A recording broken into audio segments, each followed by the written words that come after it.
Not too many weeks ago, the Republicans decided, that stimulus that we're doing for the millions upon millions of Americans that have lost their jobs, I don't even care about that anymore. Let's just let it lapse.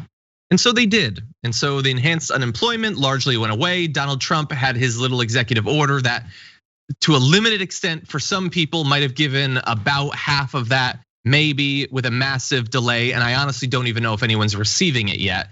But the Senate Republicans didn't care at all. And we said at the time, that seems horrific because these people desperately need the help. And it turns out, yeah, they desperately needed the help. So let's take a look at the percentage of unemployed struggling to pay their bills following that decision. And you can see there, you've got from early May on through June, July, and August. And they did little snapshots of what percent can't afford to pay their bills. Back in May, it was about 31%. And we as a nation decided we're gonna help these people, we're gonna give them some help. And that went down to just 19% in June. And then July, it starts going up. And by near the end of August, it's up to 50%, almost double what it was back in May. Because when people lose their jobs and there's no new jobs for them to get, and the government decides they're not gonna help them out, that can lead to economic ruin. And that's what we're seeing here. An ever rising percentage of the population simply can't afford to pay their bills. And it's only gonna get worse from here. We've got some numbers on evictions coming up, but JR, not surprising, I guess. Right, so this is what's happening to people every day, and the worries that go through people every day. Even as all these protests and things happen across the country, these other things sometimes get forgotten. Now, side note, this is something also was going down. There's this open and honestly, they're being straightforward now. The Senate Republicans are looking to pass another stimulus package. Now, Mitch McConnell went to Mark Meadows and Steve Mnuchin, who were part of the administration, obviously, and was coordinating this effort to make sure they protect the vulnerable Republicans like Susan Collins, Tom Tillis in North Carolina. They're hoping to deliver some kind of an aid package to make them look better because they're looking like they're in a vulnerable position. We got to keep that Senate a majority, right? In doing so, they're looking to pass a toned down, lessened relief package bill for the American people, strictly to make Republicans look good, not to help American people, to make Republicans look good, and then hoping the Democrats will be like, this is not enough. And then they'll move on. Then the Democrats will say, no, we're not passing this thing, it's not enough for the American people, so that then they can flip that and say, look at how the Democrats are not looking to help the American people. This is the plan. And by the way, this isn't speculation, it's in an article. So a GOP aide said, moderate Democrats, especially in the House, are pushing for something like this, and it puts Democratic leaders in an awkward position. We can use that then to keep them from, or to try and fight to keep our majority in Congress or in the Senate. So you tell me, how much are Republicans focused on helping people that are in these situations where economic devastation has hit them? They're worried about their rent, they're worried about food, they're worried about car notes, they're worried about getting evicted. All these things keep happening, but what they're concerned with is coming up with a fake bill to get you to think they're doing something when their absolute and exact objective is to do nothing but to make the other party look bad for not allowing them to do nothing for you. That's what this political party is doing now. So as we're talking about these things that are happening to people in their real life, what they're discussing with Steve Mnuchin and Mark Meadows in the White House is how do we keep our fake majority of people in Senate that aren't doing anything for anyone? And these are the people that they're looking to attract voters to. Not with policy, not with anything that'll help anyone, but with a trick and a bait and switch to try and stop Democrats from looking as good as they can so they can hold on to their seats and continue to do nothing. Just always remember that next time you worry about whether or not your politicians are doing something for you or not, or if they're just doing something to stay in office. They say it blatantly and openly. This is not a conspiracy theory. They say it straightforward and openly because they know you don't care anymore. And they don't, and they certainly don't. They've convinced a lot of their audience not to care. Even not to care, not just about the pandemic, but specific stuff. Like, I'm sure you saw that poll, I think it was CBS News like a week ago. And it was like 80% of Republicans who lost their jobs during the pandemic, like support the president. They're not mad about that. Like they themselves have lost out and they don't care. And so if you're Mitch McConnell and you're seeing that, why would you provide aid? Donald Trump's numbers throughout the pandemic, after 190,000 or so deaths, how many countless tens of millions of jobs lost. What, did he lose a couple points? Maybe.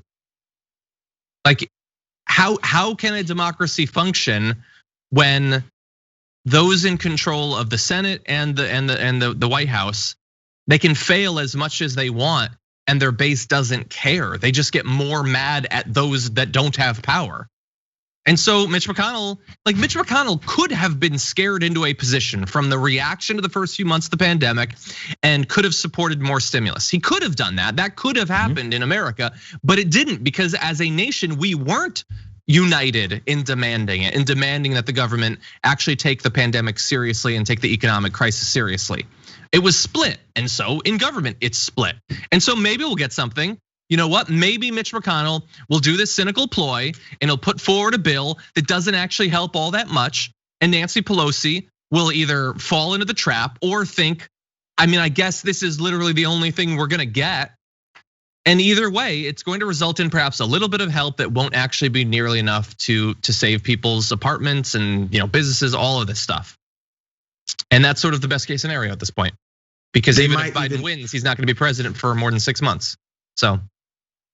Yeah, I know you've had that prediction going for a while now. What? That Biden wouldn't be in office very long. No, I don't mean that. I mean that, let's say that hypothetically he does win. He doesn't become president November 3rd. It takes months after that for him to actually become president. So we're stuck with this for a long time. Now, just briefly, I want to jump ahead in the graphics just a little bit. Some other indications of how people are doing. New polling from Gallup and West Health revealed that 50% of Americans are concerned a major health event could lead to bankruptcy, a 5-point increase from a survey last year.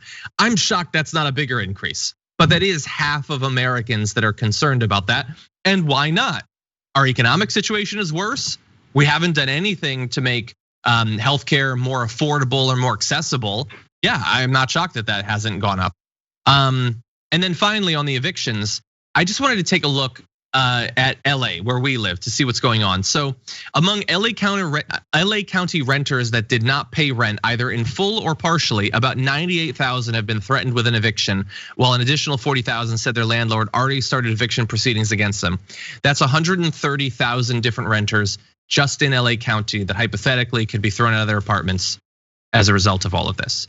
And that's one city. Now imagine across the entirety of the country. And by the way, I saw almost 40,000 households in LA County alone are 3 full months behind on their rent. And we just passed another rent day.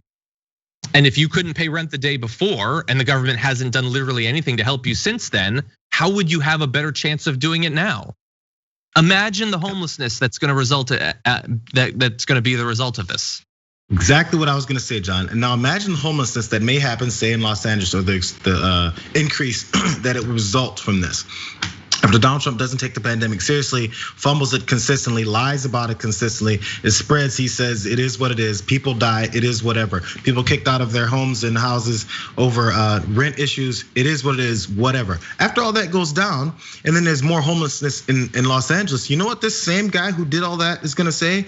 Look at these Democrat-run states and the homeless problem going on in those states. And he'll blame these Democrat-run cities, these Democrat-run states. But the things that you did, because you're the president of the United States. I'm not sure if he realizes that yet, because you're the president of the entire country, and you implement policies or you ignore things to the point where people are put in these situations in cities, in democratically run cities in the United States that you run, and then after that you blame them for all the things that you did that led to those issues. Oh, there's homelessness here, but what did you do about the fact that people are getting kicked out of their homes after this extended pandemic that you did nothing about? Yeah, nothing. Blame someone else. That's what she does about it. Yeah, and you can tell that they despise people protesting or even rioting over the horrific conditions. You can tell because they are contributing to those conditions in literally every way they can. More people dying, more people going bankrupt, more people being kicked out of their homes. That'll result in safer, more placid streets, I think.